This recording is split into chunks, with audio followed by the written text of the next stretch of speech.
Salve, salve, senhoras e senhores, meu jovem e minha jovem, meninos e meninas, eu sou o Sal, aqui do canal Pitadas do Sal, e hoje vamos mergulhar em uma das fases mais icônicas do rock brasileiro, a era GLM de Bem-vindo para o Havaí, Essa fase trouxe grandes sucessos e marcou uma geração. Vamos relembrar então álbuns, músicas e momentos inesquecíveis dessa banda que deixou um legado eterno na nossa música.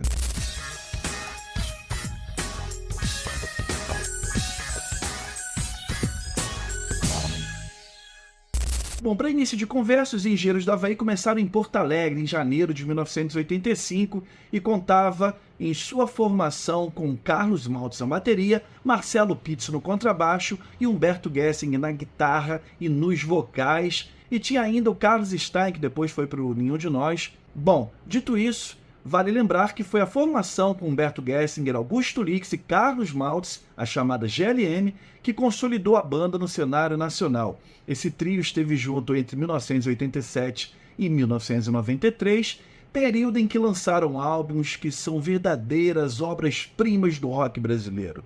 Vamos explorar as letras profundas, as melodias cativantes e a inovação musical que definiram essa fase. Então, para entrar direto no assunto do vídeo, vamos falar que em 1987 sai o primeiro álbum dessa formação GLM, o Revolta dos Dandies. Um álbum, posso dizer que é conceitual, completamente diferente do primeiro. A entrada do Augusto Lix na guitarra e a transferência de Humberto Gessinger para o contrabaixo muda toda a dinâmica, o som da banda, os arranjos. Esse álbum é bem acústico, do estilo de bandas dos anos 70, completamente diferente do que estavam se fazendo ali no final dos anos 80. Bom, o disco traz canções como Terra de Gigantes, grande sucesso. Cara, Terra de Gigantes é uma balada incrível, guitarra acústica, um solinho de bateria ali só para tirar uma onda com a gravadora, uma letra muito bacana do Humberto Gessinger, muito feliz.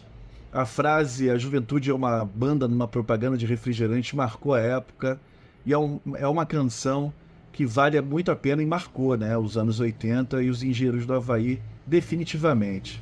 Além de Terra, o álbum traz ainda Infinita Highway, que Humberto começou a escrever ainda na adolescência, e é uma canção gigante, fora dos padrões das FMs da época, mas tocou bastante no rádio, graças ao sucesso de Faroeste Caboclo, que acho que ainda era maior do que Infinita Highway, fez muito sucesso. Daí as rádios pararam de temer tocar músicas longas que excediam ali o padrão dos 3 minutos das rádios FM. Refrão de Bolero, outra canção marcante desse álbum, foi fazer sucesso tardiamente. Na época que foi gravada e lançado esse álbum aqui, a canção não aconteceu, né? Não tocou no rádio e tudo. No início dos anos 90, salvo engano, um clipe da MTV começou a passar da gravação de um show, com Humberto nos teclados e tudo, e a canção ali, sim, começou a fazer muito, muito, muito sucesso, e hoje é uma das canções mais conhecidas dos Engenheiros do Havaí. Eu pensar, agora me arrependo, morrendo azul. O disco traz ainda, obviamente, a faixa título, que foi o carro-chefe, né? Foi a primeira faixa a tocar nas rádios quando do lançamento do álbum, A Revolta dos Dandies, inspirada num verso do livro Homem Revoltado, um ensaio do Albert Camus, a letra e a música, tanto a Revolta 1 quanto a Revolta 2. Uma curiosidade, para quem não sabe dessa história, que eu vivo repetindo quando eu faço lives sobre engenheiros no canal, o pessoal já deve estar de saco cheio. Beleza, podem me xingar, mas vale lembrar, para quem não conhece, foi na canção A Revolta dos Dandies que eu toquei gaita pela primeira vez no Teatro Ipanema com a banda, e depois dali, com os amigos Egon, e Beto e Carla, a gente teve a ideia de fazer o fã-clube Além dos Outdoors, que foi o primeiro fã-clube dos Engenheiros do Havaí no Brasil, e eu conheci a maioria dos meus amigos, que eu tenho e guardo até hoje, né? Então a banda tem esse vínculo emocional também na minha vida, por isso que é tão importante. Claro, além dessas faixas que fizeram sucesso, o álbum me agrada muito. Pra mim, é o melhor disco dos Engenheiros do Havaí. Tem as faixas Vozes, cara. Se você ouvisse as vozes que eu sou à noite, acharia tudo que eu faço natural. Cara, eu amo Vozes. Pra mim é uma das músicas mais bonitas do repertório dos Engenheiros de toda a vida, assim, eu amo Vozes, Desde Aquele Dia, muito bacana, Filme de Guerra, Canções de Amor, que depois vai batizar o último disco, né, lançado por essa formação GLM, Guardas da Fronteira, Quem Tem Pressa Não Se Interessa, além dos Outdoors, a faixa que batiza o meu fã-clube. Então é isso, A Revolta dos Dandes, segundo álbum da discografia dos Engenheiros, o primeiro com Augusto Lix, que entrou na banda com um bonde já andando, é assim que se fala, com um ônibus andando, com um bonde andando, sei lá, mas se encaixou perfeitamente ali, e a partir do terceiro álbum, que é o único que eu digo Não Ouço Ninguém, lançado em 1988, aí sim começa a participar do processo criativo da banda. Esse álbum, então, é muito bacana também. Para mim, poderia ser um álbum duplo, o Ouço Que Eu Digo e o Revolta dos Dandes. Para mim, os álbuns meio se completam. Muita gente pode dizer assim, mas o Ouço Que Eu Digo é mais bem resolvido e tudo. Sim, eu concordo. Mas para mim, o Revolta dos Dandes, justamente por essa pureza, crueza, é mais interessante e mais cativante. Eu me conecto mais com aqueles arranjos e com aquelas canções. Não quero dizer com isso que o Ouça não é bom. O Ouça é maravilhoso. Ouço Que Eu Digo Não Ouço Ninguém até enjoou um pouco de tanto que tocou nas rádios na época. Cara, mas tem Cidade em Chamas, Sob o Tapete, Quem Diria, aquela balada que tocou muito também, Somos Quem Podemos Ser, perdoe a memória aqui do velhinho, variações sobre o mesmo tema. Caraca, esse disco é sensacional. A Verdade é Ver Navios, vale muito a pena. Quem não conhece o disco a fundo, assim, pega o seu serviço de streaming preferido que está disponível e ouça do início ao fim como um álbum, assim, tira um tempinho e ouça O Que Eu Digo, Não Ouça Ninguém, para vocês terem ideia do que eu estou falando. O disco é muito bom, é muito bom. Depois de 3 álbuns de estúdio, os Engenheiros lançam um álbum ao vivo. Isso vai se tornar uma tradição dentro da história da banda, né? O grupo vai ter aí essa máxima de gravar 3 estúdio, 1 ao vivo.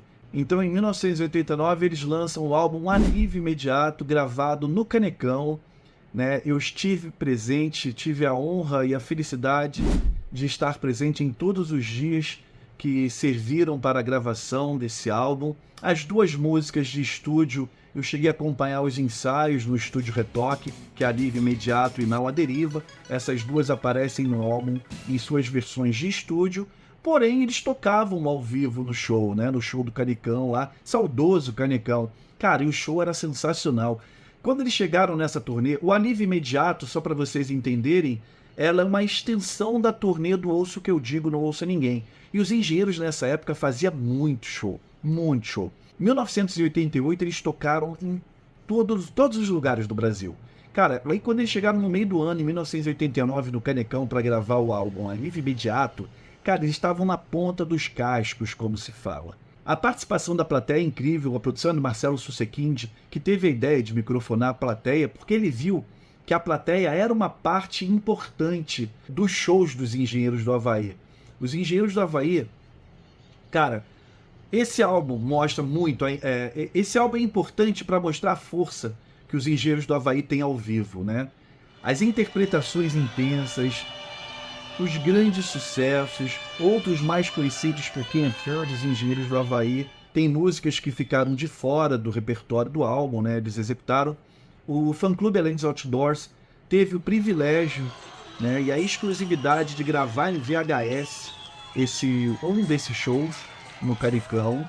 Rola aí de forma pirata, não sei como é que essas fitas VHS vazaram lá da casa do Edon, onde era a sede do fã-clube, mas tem no YouTube aí, para quem quiser assistir, o show na íntegra do Alívio Imediato. Cara, showzaço, showzaço. Alívio Imediato, a faixa, ela traduz bem a urgência e a intensidade da banda nessa época.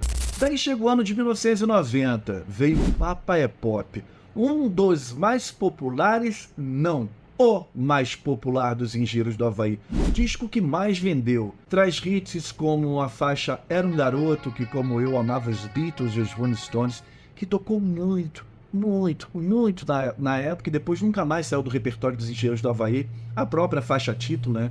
O Papa é Pop, tem Perfeita Simetria, que é uma variação Não sei se dá pra dizer que é uma variação, né? Mas é uma outra letra cantado com a melodia de Um Papo é Pop. Esse disco consolidou a banda no mainstream. Se alguém tinha alguma dúvida de que os Engenheiros eram mainstream em 1989, já aqui em 1990 com Um Papo é Pop, essa dúvida deixou de existir. Um fato curioso, antes do lançamento do álbum, quando a gente sabia, o pessoal do fã-clube, quando eu falo a gente, que eles estavam em estúdio gravando o álbum, a gente encontrou com o Carlos ali em Copacabana, estava andando, caminhando pelas ruas de Copacabana com ele, e ele disse o nome do álbum pra gente, assim, em primeira mão. E eu achei que ele tava de sacanagem com a nossa cara. Cara, uma banda que lançou Longe de Maras Capitais, A Revolta dos Dandes, Ouço o Que Eu Digo, Não Ouço Ninguém. Cara, vai lançar um álbum chamado Papo é Pop. Que nome mais feio, que nome mais cafona, que nome mais nada a ver. Porém, depois que o álbum saiu, eu ouvi a música e entendi o sarcasmo, a ironia, a crítica ali, aí eu deixei de ter birra aí com esse nome, o Papo é Pop. Porém, na época eu não gostava não. Ainda acho que poderia ter um nome melhor, mas enfim. Bom, o repertório do álbum é muito icônico, né? Tem muitas músicas que fizeram sucesso. Eu acho que o som do álbum é um pouco datado. Eu quero dizer com datado, aquela bateria eletrônica hoje não soa tão agradável. Bom, e a faixa O Papo é Pop é uma crítica mordaz ao consumismo e à indústria cultural, e até hoje é um dos maiores sucessos dos Engenheiros do Havaí. A linha O Papo é Pop, o pop não poupa ninguém, é um comentário afiado sobre como a cultura, né, pode absorver e absorve, na real, né, tudo e todos, adicionando uma camada de ironia crítica. Eu acho que a participação dos Golden Boys no refrão, né, que o refrão é bem Jovem Guarda, é bem estranho, na realidade, para as músicas que tocavam na época, até mesmo para os Engenheiros do Havaí. Bom, além da citada Papo é Pop, Era um Garoto, o disco traz ainda Olhos Iguais aos Seus, A Violência Travestida Faz Seu Trotuar, Anoiteceu em Porto Alegre. Cara, é um descasso, assim, os fãs gostam muito e quem não conhece precisa conhecer. Eu tenho essa questão ali da bateria eletrônica, preferia que fosse o Carlos Baldo sentando a mão ali nas baquetas. Em 1991, finalmente os Engenheiros fecham a trilogia das cores. O que é a trilogia das cores? As cores da bandeira do Rio Grande do Sul.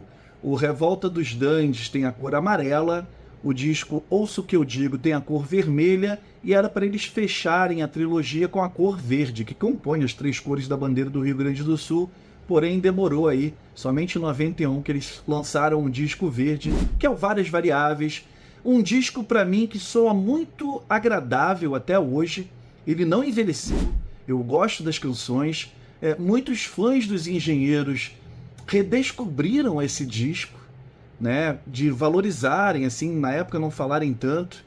Ele não vendeu tanto quanto o Papo é Pop, mas para mim é melhor do que o Papo é Pop. E traz uma faixa que na época alguns torceram o nariz, que é Herdeiro da Pampa Pobre, né, um cover do Gaúcho da Fronteira, mas em compensação tem clássicos como Piano Bar, Muros e Grades. Esse álbum dos Engenheiros, é o quinto, né, de estúdio deles, cara, é muito, muito, muito bom. Foi produzido pela própria banda e a capa é meio confusa assim, mas traz aquela mistura das engrenagens toda. O Humberto toca bastante piano aqui e o Augustinho variando entre a guitarra e o violão. Tem outras faixas que merecem muito destaque aqui. Eu quero mencionar Sampa no Walkman e Quartos de Hotel. Além de Ando Só também, que é uma puta faixa. Mas Quartos de Hotel e Sampa no Walkman, Ando Só, é muito bom, muito bom. Em 1992, o sexto álbum de estúdio da banda, sétimo da discografia dos Engenheiros do Havaí e o último álbum de estúdio gravado por essa fase GLM. Na época, até soou meio irônico, né? Que parecia, porra, GLM, né? Trazendo ali os sobrenomes dos integrantes, Gessinger, Lix e Maltz.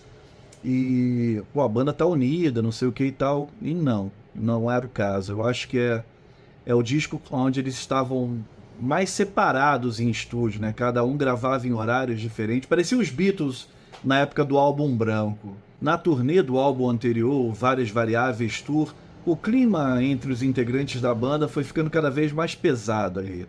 Muito show, cara. Era pesado, assim, o negócio. Era um ritmo louco, assim. E aí, aqueles desgastes internos, natural, para quem convive muito tempo junto, na estrada, trabalhando e tal. Bom, o disco traz faixas interessantes. Tem uma sonoridade também muito interessante, o disco. A primeira vez que eu escutei Pampa no Walkman, eu fiquei siderado, eu adoro essa faixa. A música de trabalho foi Ninguém Igual a Ninguém, que pra mim é a mais fraca do disco. Eu gosto muito de Pose, anos 90, essa versão aqui, não aquela do acústico. Túnel do Tempo é linda, maravilhosa.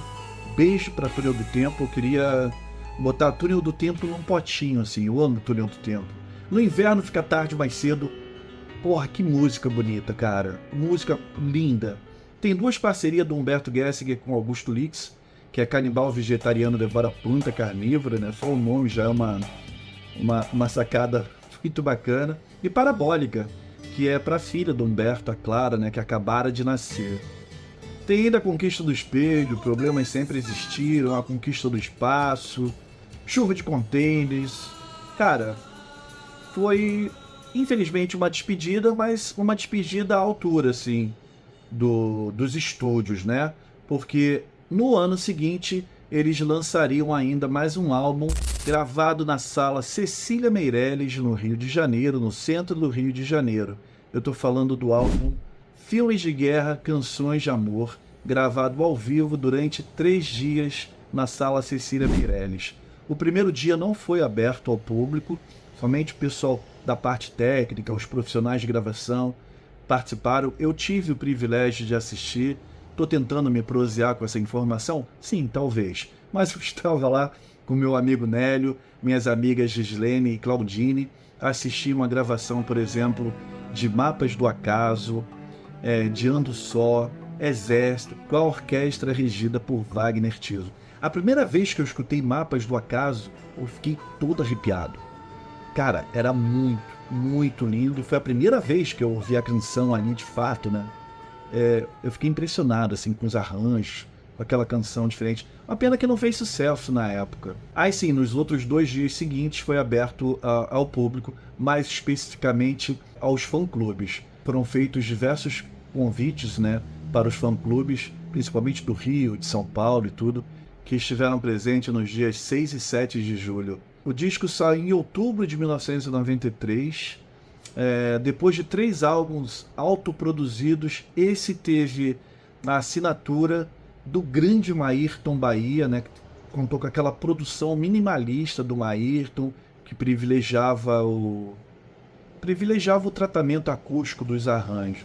E o que me deixa bastante triste, assim, que esse disco, cara, ele tem essa produção incrível do Maírton e tudo. Tem os arranjos das canções antigas, já conhecidas, maravilhosas. Tem canções novas, né, como Mapas do Acaso. E ele mostra ali caminhos que a banda poderia trilhar a partir dali, né? Mas infelizmente o grupo implodiu e foi bem ruim. Foi uma fase bem ruim, assim. Não foi um final que nós fãs esperaríamos. Mas foi o que aconteceu. O disco rendeu ainda 5 videoclipes na MTV Brasil, Mapas do Acaso, Quanto Vale a Vida, Crônica, Às Vezes Nunca e Realidade Virtual, que tem, não sei se DVD ou no VHS, agora não me recordo direito. O disco não chegou a vender 100 mil cópias, interrompendo ali uma trajetória de sucesso da banda, né, com 5 certificações de discos de ouro em sequência, mas esse não chegou a fazer. Eu só tenho em CD, eu queria muito ter esse disco em vinil. Se alguém quiser me presentear, eu não vou ficar triste. Quem é fã dos Engenheiros sabe, né? Após esse disco aí a banda se dissolveu e tudo. Os Engenheiros seguiu tocando, Carlos Maltz ainda gravou mais um álbum, que é o Simples de Coração. Depois só ficou Humberto trocando de músicos e tudo, até mais ou menos 2009, quando ele encerrou as atividades de vez com o nome Os Engenheiros do Havaí. Bom, mas isso é outra história. A fase GLM dos Engenheiros do Havaí foi marcada por essas letras profundas, melodias cativantes e uma presença de palco inesquecível. Gessinger, Lix e Maltz deixaram um legado que ainda influencia muitos artistas e é celebrado pelos fãs. E eu quero saber muito, porque eu adoro ler os comentários, mesmo quando vocês me xingam, mas eu quero saber, deixa aqui nos comentários, qual a sua música favorita dessa fase, qual o seu álbum favorito dessa fase.